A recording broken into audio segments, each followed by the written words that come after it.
We're on the lookout today for Chiltern Puddingstones. They're a really mysterious local phenomena. They are a natural stone. They weren't created here, they just ended up here. They're erratics in an otherwise chalky landscape. Now they're dotted along the chalk ridge, you know, the Icknield Way and the Ridgeway, Chiltern Hills, Hertfordshire, Buckinghamshire, Bedfordshire, through that region into Oxfordshire as well. And a few of them have ended up in this area, quite a few of them in fact. Now I've chosen 3 to go and have a look at today. Now they're all over the place around here. We've got them at the Roman Theatre over at St Albans in Verulamium. There's one there. There's also one in Little Haddam, which was dug up recently as they were building the bypass. They found an enormous 20-foot example, and apparently it's on display at the roadside somewhere, but we're not going to see that one. They're also at Tittenhanger, which is where the bra was famously invented. Today we're here at Great Gadsden, just between Hemel Hempstead and Dagnall. When we finished here, we're going to go to Sarat, and we're going to go to the Lee, which is near Great Missenden and Chesham. Our first port of call, up there you've got Great Gadsden Church. Yeah, sorry, there it is, just over there, Great Gadsden Church. Now, there are quite a few examples of the Chiltern stone, the pudding stone, sitting around in the churchyard. And also, apparently, the church itself is built on foundations of Chiltern Puddingstone.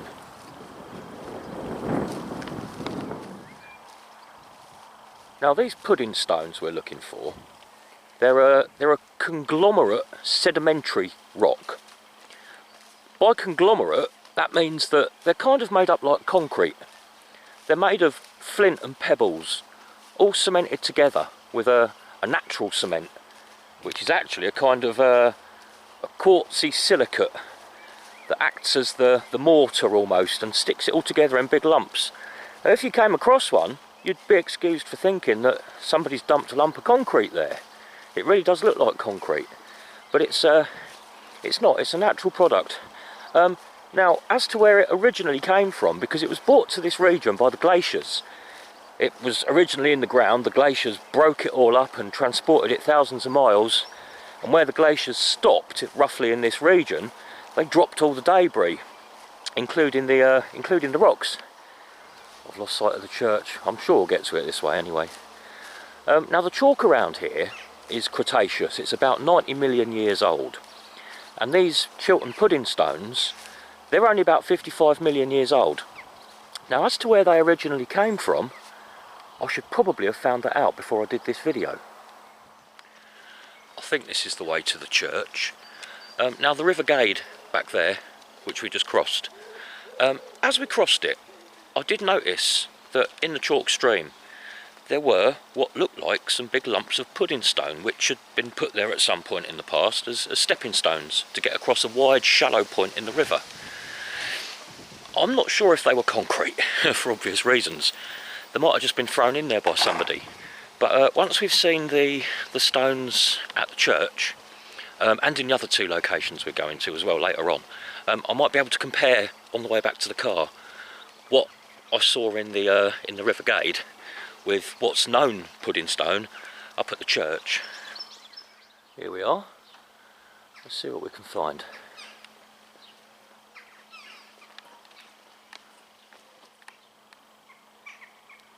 Pudding stone ahoy.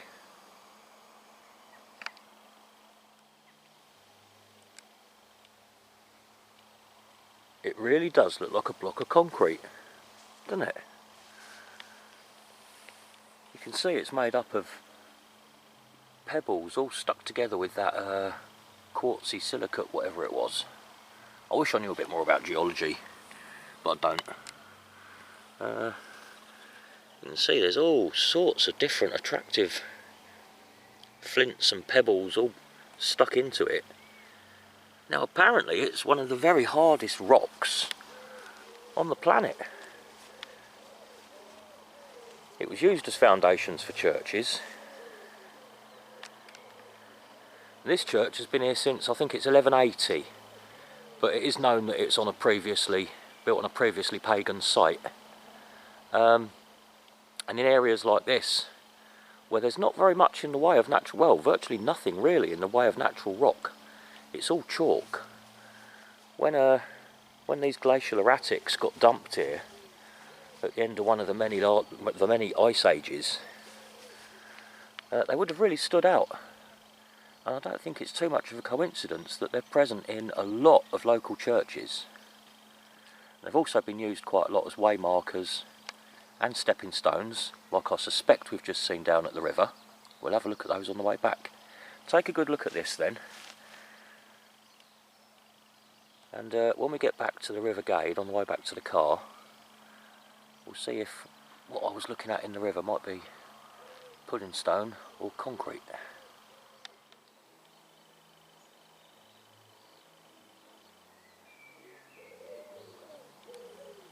I don't know if you can hear the organ recital going on indoors.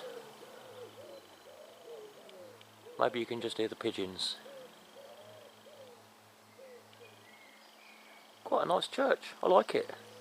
All made of flint. I'm looking around for more of the rocks. I can't see any just yet. I know there are more, and I read somewhere that you can actually see them poking out at the bottom of the walls in certain places where they were used as the church foundations.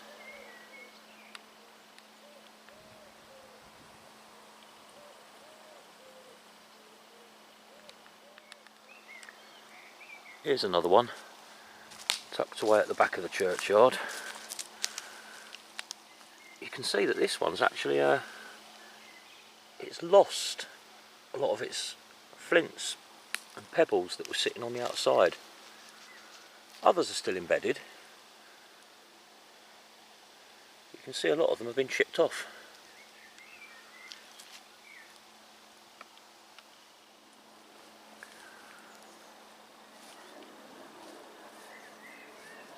Luckily for the pudding stones, the Pope back in 600 AD, whoever that might have been Boniface, I think, possibly. Whoever was Pope back then, decreed that as pagan Britain was Christianised, that all idols should be destroyed, but at the same time, religious sites, religious shrines and temples shouldn't be destroyed. They should be blessed with holy water, have the ground consecrated and be turned into churches. So that saved a lot of old pagan sites, albeit with Christian churches built on top of them. But like in this case here with Great Gadsden Church, it means that the pudding stone foundations are still intact, and they were very likely reused from the original pagan site that was here. And some people have carried out research over the years trying to prove that there is some kind of pudding stone thoroughfare, some kind of pudding stone trackway, ancient trackway that runs across the country, roughly along the Icknield Way and the Ridgeway and the Chalk Ridge, that whole busy historical area. What they've done is they've located and mapped all of those pudding stones, and well, really sort of started trying to join up lines, which is where it's a nice idea, but as with a lot of things, you know, if you start marking points on maps and joining them up with lines, you can get all sorts of conclusions from it. I think personally, actually, it's quite likely that just because of their durability, because they were so obvious and unusual in the chalky landscape, they were treated as quite rare special items. And they would have been valued in buildings and as waymarkers and as stepping stones. I think the Romans even used them as quernstones for grinding their wheat and their barley. I'm not sure. Oh, is that a big one over there? So whether or not they were actually venerated themselves as rocks, I'm not so sure, but I am pretty certain that they would have been They would have been quite significant to people thousands and thousands of years ago. Yeah, there's another one. Let's see. Oh, and it's got a little one just next to it. I wonder if that broke off the big one.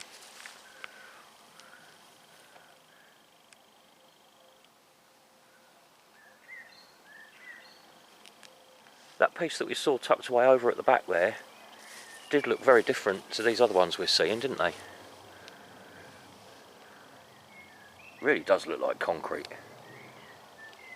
You could easily imagine actually that ancient people would have realised exactly how tough this stuff was and might have tried to replicate it themselves. Obviously not using mortar, but they were well used to creating wattle and daub and that sort of thing. They might well have used clay and ash and stones and mixed it all together in the hope of achieving something of this sort of strength. And of course there'd be nothing left of that in the fossil, in the archaeological record whatsoever. But I bet they did. I bet people tried that sort of thing. They would have been inspired by the strength of this. They would have seen its structure, and they would have seen what they could do to try and replicate it. That there looks like a piece of the church, doesn't it? It's dressed, it's worked. That's been broken off somewhere. And here's a foundation stone peeking out, look. I knew there was one somewhere. There might be more than one. Look. That's the original pudding stone. Oh, by the way, it's called pudding stone because it does sort of resemble a plum pudding or a Christmas pudding or something along those lines. All the bits of fruit cooked into the cake. There we go. Actually holding up the church. Apparently the whole church is sitting on that. It's just that the rest of it's buried. More just along here on this buttress, look. More pudding stone foundations peeking out. Can't see any more Chiltern Puddingstone. There's probably more around, but I'm not going to go climbing through the hedges. We've seen some nice examples. That's given us a little taste of what to expect at the other two locations. What we have got though, look, some lovely old yew trees. Look at the base on that one. And this one here, look. Proper old yew trees. I really like this church with its ancient yew trees and its ancient pudding stones. Next we're going to go to Sarat near Rickmansworth. Now in Sarat they've got some pudding stones sat on top of their war memorials at the village hall. I think there might also be some at the church, but I don't know much about them. We'll see whether or not we go and have a look there. But we're going to go and find these war memorials in Sarat, where they've got some nice examples sitting on top. They're probably about the size of the larger ones that we've just seen here. And they're there on display, very clear to see, easy to find. Before we do that, on the way back to the car, I'll show you those ones that I think might possibly be old stepping stones across the River Gate.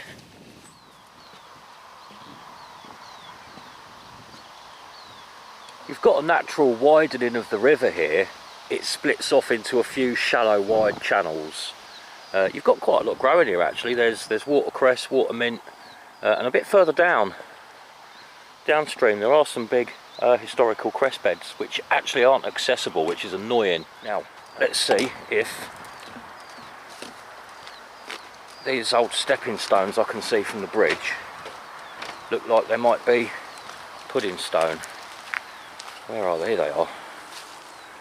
If we look down there, can you see there's one there? And there's one there, one just below me there. Now it's tricky to see. I don't know if the camera's really going to work, but let's pick that one. If we zoom in, can you see the conglomerate structure going on? Either some cheeky pikey's been throwing concrete in the river, or they are actually who knows how old stepping stones.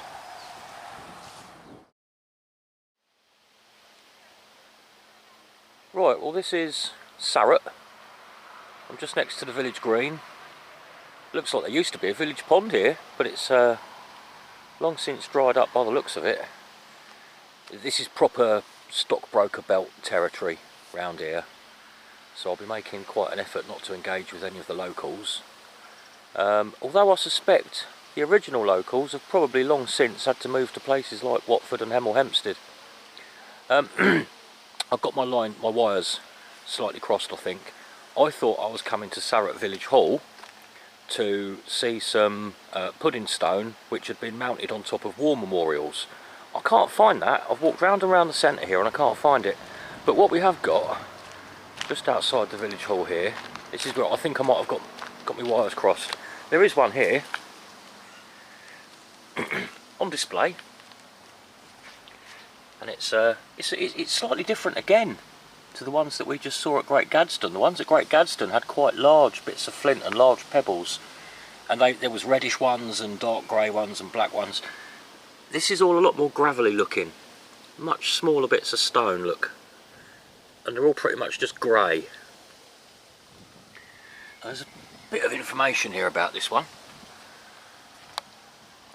Hertfordshire pudding stone excavated during the Sarat main drainage scheme of 1968.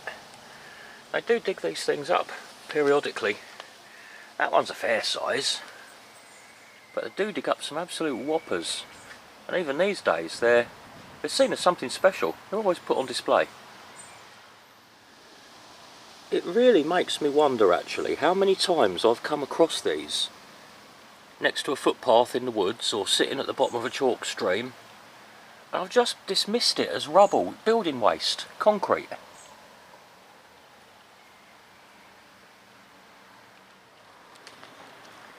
Now the church is just off up the road here, and it's a 12th century church, so whether or not we find any pudding stone, it's got to be worth a quick look anyway.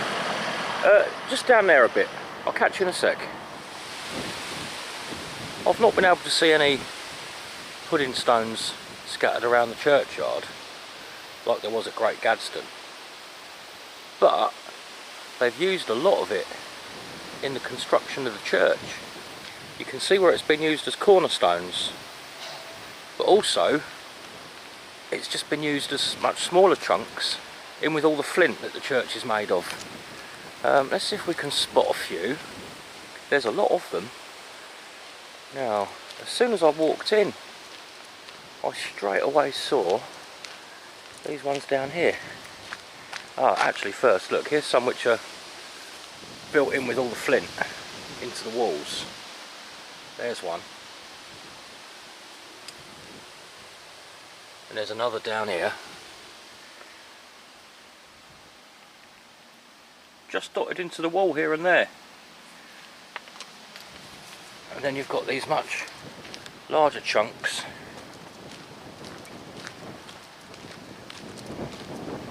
being used as cornerstones, look. And they appear all round the church. There's loads of them.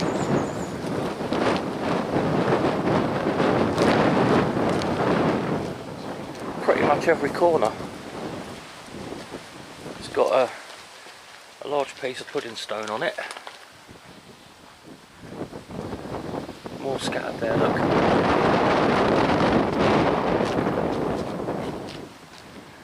It does have an association with the churches round here, doesn't it? Very definitely. I hope this is all going to record okay, because there's something on the screen here flashing at me and I don't know what it is.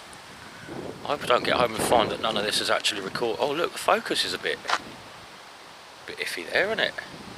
I'm not sure what's going on. Anyway, I think the reason I like these pudding stones is similar reasons that I like Grim's Ditch.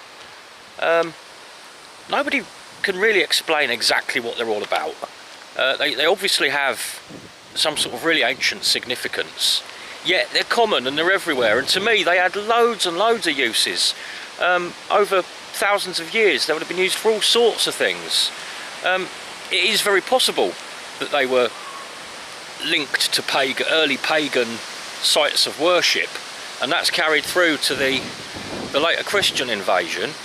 But like Grim's Ditch, they're all over the place. I think I've probably stumbled across them on a number of occasions and not realised what they were. Like Grim's Ditch, pops up everywhere in the area, and people try and put a single use or a single meaning on it, and to me that doesn't really work. Exactly the same as Grim's Ditch. It's dotted around all over the place, and people are saying, oh, what was Grim's Ditch? Well, it was lots of different things in my opinion, as with these pudding stones. It is something else for me to keep an eye out for when I'm on my travels. It's just another point of interest for me. Another little local anomaly. So next and final stop then, we're off to a place called the Lee, which is sort of between Chesham and Great Missenden.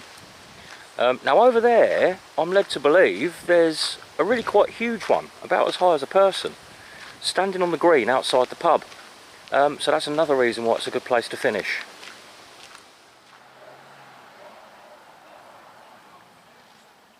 Here's the Lee then. Lovely place, look at these old buildings. Very picturesque little corner of Hertfordshire. I think we're in Hertfordshire, we could be in Buckinghamshire, but I think this is still Hertfordshire. Just stood on the village green. We've got the Cock and Rabbit pub there, where I'll be going and having a nice little sit down in a minute. And there's our pudding stone. It's a big one, isn't it? It's a whopper. Now, I've got no idea if this is where it was found, or if it was bought here, or what. I don't know how it ended up here, or if it's always been here. But you've got a very, very good demonstration there of its structure, haven't you? Look at that.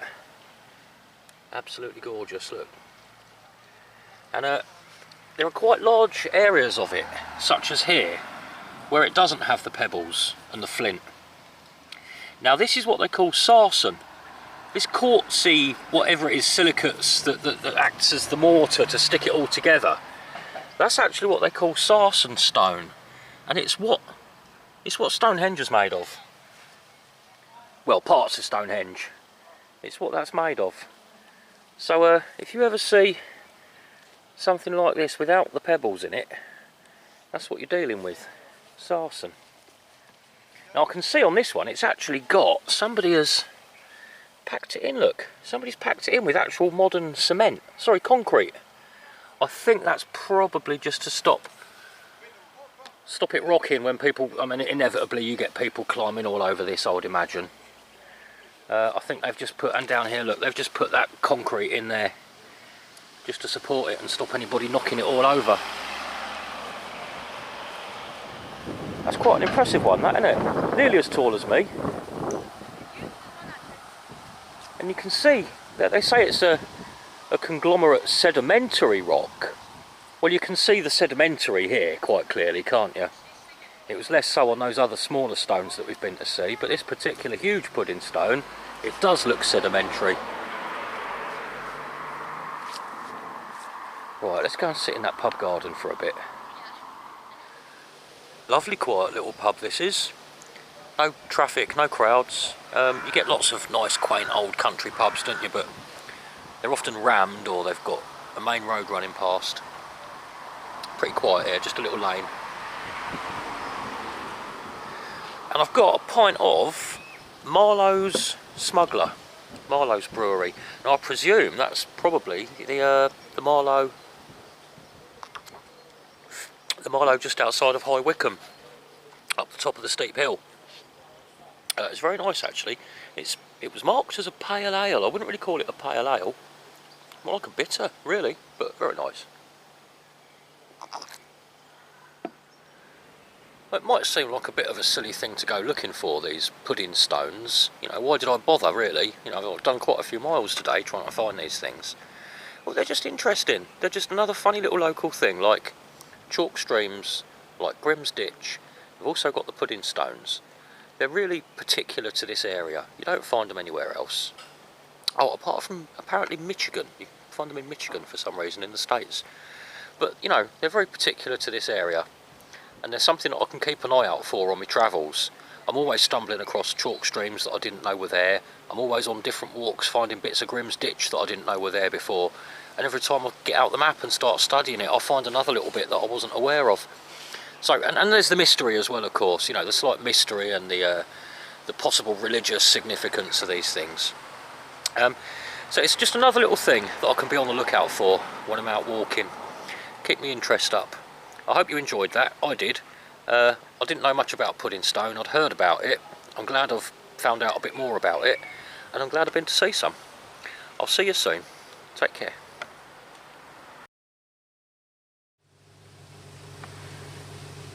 If you're too scared to put your Ferrari next to the bushes to let other people past, don't drive your Ferrari on single track lanes.